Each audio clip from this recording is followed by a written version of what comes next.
back again. We're the DIY Chicks, Catherine and Kevanie. Today we're going to go around the nursery and look at projects that we've done, or Kevanie's done really, the last couple of weeks, and see how they're growing in and kind of go over different things with them. So make sure you follow us on Instagram, like our Facebook page, and subscribe to our YouTube. Oh yeah. So this is our first one. She did a it was a shade basket. A shade basket. And she used a lot of really fun plants in here. She's got the creeping Jenny and some spiral rush in here and a bunch of fun things. So a couple things on this basket. We've had a lot of rain lately, so you can kind of tell what really likes the rain. This creeping Jenny's doing great. The rush is doing great. And then maybe the begonia not so much. You can kind of tell it's a little bit, you got some kind of fungus or something going on. Yep. But that's okay. It still looks good overall. We're doing good. Another thing on this basket is you can see the jasmine's grown in pretty well, and it's getting kind of long. So if you wanted to, what you could do is you can come in with pruners and just come in and clip it off where you want if you want it even with this. Or if you're like us and you kind of just like it to go wild. We love the natural look. You can just leave it and let it grow. So we've got, it's looking really great right now. Yeah, and if you think you can save your begonia, what you could do, like some of these pieces are really straggly. Some of these pieces, they might have gotten too much sun or too much water. You can go in and cut these guys down. They will look a little ugly for a few weeks, but they will come back. Either that or you could pull them out, put them in a different area, kind of put them in a little rehab area, let them grow back out. All these things are living things, so they can regenerate and regrow new things, so you don't necessarily have to toss it right away. You can kind of regrow it in a separate area. We're going to leave these. I still think they might have some potential of coming back. Like she said, we're in Florida, so we're kind of in our rainy season right now, so it rains. Yes, it rains every day. So we're hoping here the next few weeks it'll dry out a little bit. It'll give these guys a chance to kind of come back and thrive. But creeping Jenny's looking awesome. The corkscrew's looking awesome. This is kind of a weird combination as far as the Cordyline and the corkscrew. These guys love water. This one's a little bit more of a drought tolerant plant, so I was kind of risking it a little bit by mixing them, but they're all happy and they're in a nice shaded area, so I think they're doing great. They're looking good. Yeah. I'm really happy. Oh yeah, and you can see how these guys, like I said in the first video, if you want a really good draping plant, this is going to be your best friend. Very fast grower, kind of a button-like texture. Really, really pretty. Yeah. Different from a lot of our other just hanging plants. Yeah. Green. Yeah. And if you don't, with shade plants, like we talked about in the last video, you don't necessarily have to have a lot of flowers. You can create a real festive, nice colorful basket by just, getting some green plants with different textures. This guy's kind of a weird variegated mix. This is a sunset jasmine, Asiatic jasmine, and he has that red in it. So you can find tons of plants with all different shades of color and doesn't necessarily have to have flowers other than the begonia that we have in here. So yeah, we're gonna take you around the front. I did some urns and I did a flower bed that I want to show you guys on the progress on how it's doing. John, he's our camera guy in the back. He's gonna follow us to the front. All right, we're gonna grab our waters as well because it's very hot out here. Let's go this way.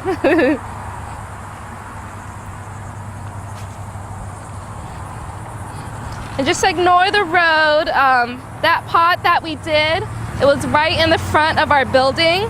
So it's very noisy out here. So all the plants that we do up front, we want to make sure they're showstoppers. And if you're ever in Jacksonville, our place is really cool. We have tons of ponds all around. Which isn't running right now. Yeah, it's not running. They're on the process of fixing it, hopefully. But we have a really cool place. We have tons of koi ponds around. We're a full garden center and landscape company. So we sell plants and we also do landscaping, build ponds. We have koi fish here. We have everything. So if you're ever in Jacksonville or near Jacksonville, come by and see us. Yeah. All right. So this is an urn that I did a few weeks ago, and I'll let Catherine talk about the plants. Oops, sorry. We got the mic on me. She has to be next to the mic. I'm gonna let her talk about the plants a little bit. She actually helps me pick out these plants. She's one of our landscape designers. If you're not familiar with her, she's my other DIY chick. I've known her for a long time just working here. So she actually helped me pick out these plants and kind of create that texture that I want. So Yeah, so in this pot we've got the sweet potato vine, which is a really nice one. Again, this is similar to our creeping Jenny. The color, and it grows quickly, and it hangs over the pot, which is really nice. And it comes in a variety of colors. It comes in some purples and some variegated leaves. Again, we obviously really like this color because we've used it quite a few times. We love the lime green. It really makes everything pop, so we really like it. One thing about this plant is it likes water, so you'll see it sometimes kind of drooping and sad looking, and you give it some water and within a little bit it just perks right back up. So if you ever have this planted in a pot or something and it's looking kind of sad, don't worry, it's not done for. It just wants some water. Especially the way how big it's getting too. The bigger that it's getting, I think when I first planted it, it was probably about up to here. It's grown quite a bit, but the bigger it gets, the more thirsty it gets. I mean, this guy can go all the way down here if you let it, and he just looks so sad and pitiful whenever it gets thirsty. It gets so wilty, you think it's almost dead, but like she said, just a little bit of water will perk it right back up. For sure. These ones are great. We really like these ones. They usually will come back after the winter. They'll die back, but most times they'll come back. So it's a nice one to plant in pots if you want something that's going to come back pretty much year after year. So in the winter time, if we were to have this pot throughout the whole year, and it does kind of drape down. Here in Northeast Florida, we do kind of get a mild winter. This past winter, we had a harsh winter. Do you recommend like cutting them all the way back, or do you recommend just leaving it and kind of getting that brown old look? What do you suggest as far as what to do with it later down the line if you want to keep it all year long? Yeah, so usually I would recommend cutting it back, or sometimes depending on how cold we get, it will die on its own, and then you just won't have anything there. But if you dig around, you'll actually find the tubers that it's growing from, and you can see them there, and when springtime rolls around, it'll just pop right back up. It's a super fast grower. I have some in my front yard that just keeps going, so if you don't want something that's going to keep coming back, you might not want it. So basically you should really want a sweet potato vine. Yes, they're awesome. We love them. And then we have the blue Daze in here, which is a really pretty one that we love to use. It's grown out as well. Yeah, it has some really pretty blue flowers, which there's, not a whole lot of blue flowers you see around here. Usually it's the purples and reds and stuff, so to really have like a blue, it's awesome. So this is a really popular one. We use it in a lot of our landscapes too, in the ground and stuff. It's just very easy to take care of, like other than the sweet potato vine in this pot, and we do have the salvia up there. The blue Daze is very drought tolerant. You don't have to be watering out there every day, all day. It's not going to give you that super dramatic look. If this one gives you the dramatic look, you haven't watered. You haven't watered your pot in a long time. So definitely, that one's a really good choice if you want something that's drought tolerant, and especially in your landscaping. Especially for some pop of color, that's a great one for that. And then in the top there, we've got some salvias. I think this one's called Salvia Victoria, I want to say. Yes, the Victoria. Sure. And the salvias are great because the butterflies love them and the bees love them. I don't know if you can see, but there's a he has little pollen on his leg. He's back here, so I don't know if the camera can see him, but he is there. And so if you're looking for something that attracts butterflies and bees, this one's a great one for your garden. Again, you don't have to put it in a pot. You can put it in the ground. We use it in the landscapings all the time. And that one has that really nice purple. It's great as cut flowers as well. So if you want to be cutting flowers in your garden, that's a great one. It has really tall stems and everything. We get in trouble here at our nursery because we love to go outside and cut all the flowers, and we'll put it on our desk. And we get scolded at every other day. Like, you're cutting all the flowers, now customers can't buy the plants. We just love it. We can't resist it. Help it. They're so pretty. And there's so many out there that we have most of the time. So we just love going out there and cutting them. That one's a great one. Especially if you're doing that butterfly container, if you want to produce the butterflies. Here in North Florida, some of the butterflies, well, probably everywhere, some of the butterflies are kind of on the endangered list, especially the monarch butterfly. So if you do want to kind of give back, giving them some. This is a great plant to pick for those guys. So this one, I think I picked this one out because I love the way the flower looks on it. It reminded me of lavender. Lavender doesn't grow that well here in Florida, and I'm just like, why don't you grow here? I want you to grow here. It does not thrive here. So that was the closest thing that looked like that was the closest thing that looked like the lavender. So I was like, I'm going to put this plant in this pot. So, and you can see how fast it's grown. These guys can get fairly bushy. So So make sure that you give it a big enough pot. We have a pretty hunky pot here. So make sure you just give it enough room for it to get big. Yeah. Yeah. What do we have on this side? What do you I think on this side, oh yeah, I have the Persian Shied here. It's funny because it's in a little bit more sun, so you can see. Yeah. Usually it has a really deep purple color, and so being in a little bit more sun, you can see it's kind of changed color a little bit. And, so I thought it was coleus actually, because I didn't recognize it. So this one's a great one for if you want some color and shade, though. It has, like I said, that nice deep purple color. Yeah, and I think we might end up changing it out.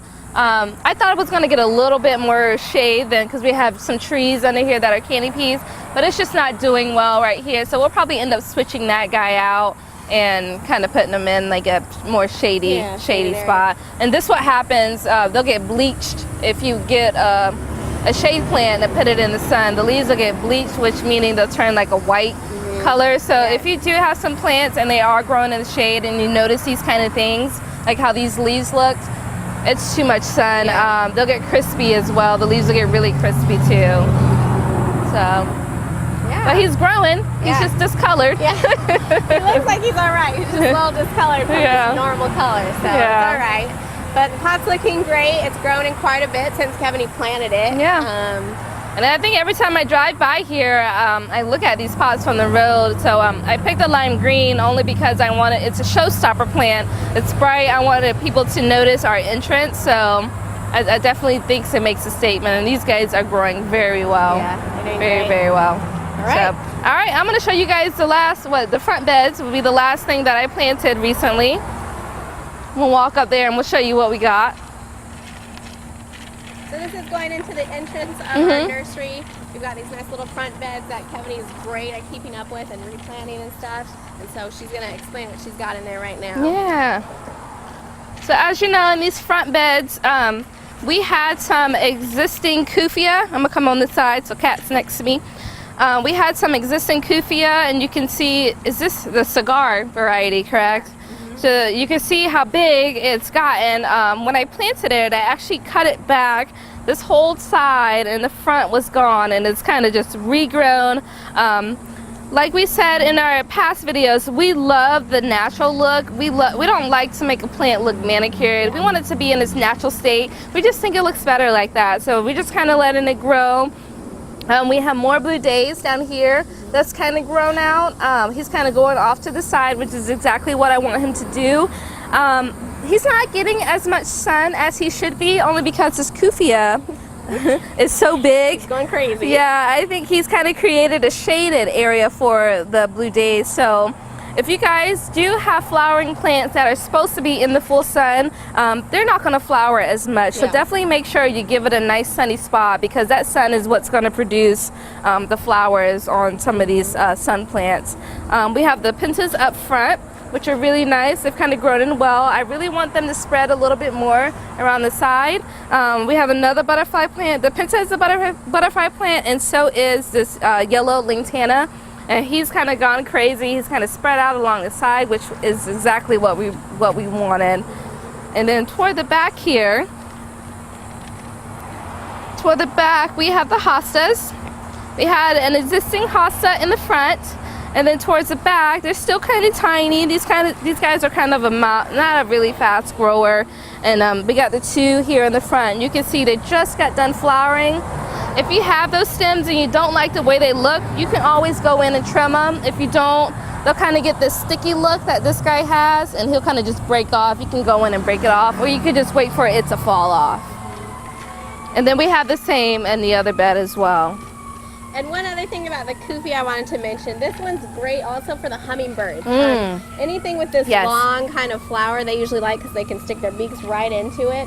And so this one is a great one for hummingbirds and butterflies again, and bees. So another really great butterfly plant if you're looking for. And hummingbirds are attracted to those vibrant colors, the reds, the oranges, yellows, purples even. They really love those kind of things. So we're hoping to see some hummingbirds when we come out here. We love the hummingbirds.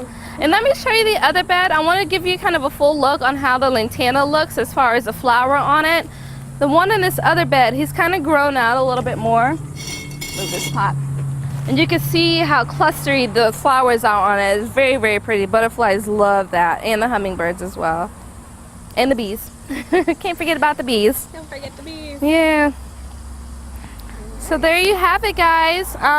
We'll come back again if we make any changes with any of these things that you've seen today. If we made any changes, we'll come back and show you in probably about a month. Yeah. So definitely don't forget to subscribe to our channel if you love our videos. Give us a shout out if you have any questions, comments below. Like us on Facebook. We're on Instagram with awesome pictures. We go outside every day, all day, and take pictures all day long. We love doing that. So definitely come back next week and keep an eye out on our videos. Yeah. Thanks, guys. Bye. Bye.